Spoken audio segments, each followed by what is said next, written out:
KGF की धरती ने बहुत से मासूम मजदूरों के साथ साथ गैंगस्टर्स का भी खून पिया है।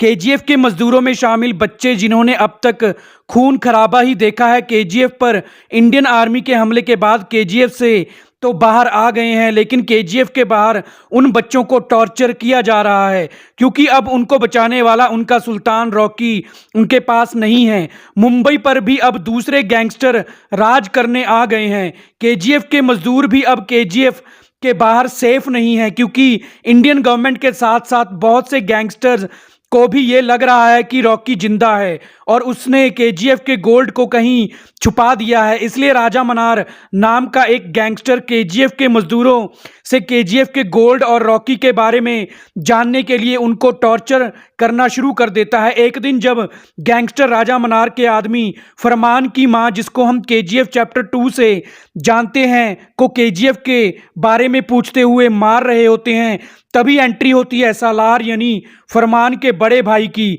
सालार अपनी मां को बचाने के लिए राजा मनार के आदमियों को मार देता है। सालार जो पहले स्पेशल फोर्स में सोल्जर था और अब केजीएफ के मजदूरों का कमांडर बन चुका है क्योंकि इंडियन गवर्नमेंट ने केजीएफ के मजदूरों को प्रोटेक्शन देने से मना कर दिया है क्योंकि इंडियन गवर्नमेंट को लगता है कि केजीएफ के मजदूर आज भी रॉकी के साथ ही हैं। और सब कुछ पता होने के बावजूद कोई भी मजदूर केजीएफ के बारे में कुछ भी बोलने को तैयार नहीं है। लेकिन राजा मनार जैसा खूंखार गैंगस्टर जो पहले रॉकी के कारण मुंबई की तरफ देखता भी नहीं था, अब राजा मनार पूरे हिंदुस्तान में कब्जा करना चाहता है। लेकिन गैंगस्टर राजा मनार ये नहीं जानता कि रॉकी की सल्तनत को प्रोटेक्ट करने के लिए रॉकी का कमांडर सालार आ चुका है। सालार एक एक करके उन सभी गैंगस्टर्स को मारना शुरू कर देता है जो रॉकी के बाद रॉकी की सल्तनत पर कब्जा करने वाले थे। सालार का खौफ पूरे अंडरवर्ल्ड में बढ़ने लग जाता है। गवर्नमेंट भी सालार के खिलाफ है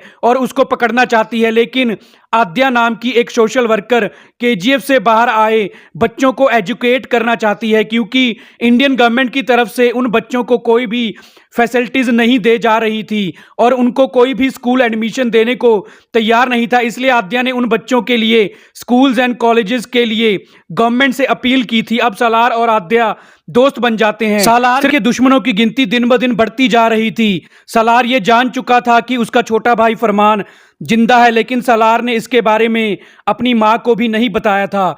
सिर्फ सालार का दोस्त सुकुमार ही ये जानता था कि सालार अपने भाई फरमान को ढूंढने की कोशिश कर रहा है। एक दिन सालार का दोस्त सुकुमार सालार को बताता है कि उसने फरमान को एक कोल माइन में काम करते हुए देखा है। सालार उस माइन पर चला जाता है, लेकिन वहां फरमान नहीं होता।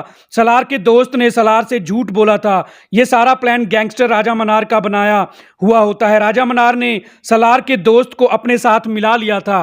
राजा मनार सालार को धोखे से मारना चाहता था, लेकिन सालार ने पहले एक एक करके राजा मनार के सारे आदमियों को मार दिया और फिर सालार का गद्दार दोस्त भी सालार के हाथों मारा गया। लास्ट में सालार ने गैंगस्टर राजा मनार को भी मार दिया। अब सालार ने पूरे अंडरवर्ल्ड पर कब्जा कर लिया है और सालार अब अपने भाई फरमान को किसी भी हालत में ढूंढना चाहता है। तो दोस्तों, क्या आगे सालार अपने भाई फरमान को ढूंढ पाएगा और फरमान अगर जिंदा है तो कहाँ है? ये हम आपको अपनी अगली फैन थ्योरी वीडियो सालार पार्ट 2 में बताएंगे। तो हमारी आज की वीडियो को पूरा देखने के लिए आपका थैंक्स।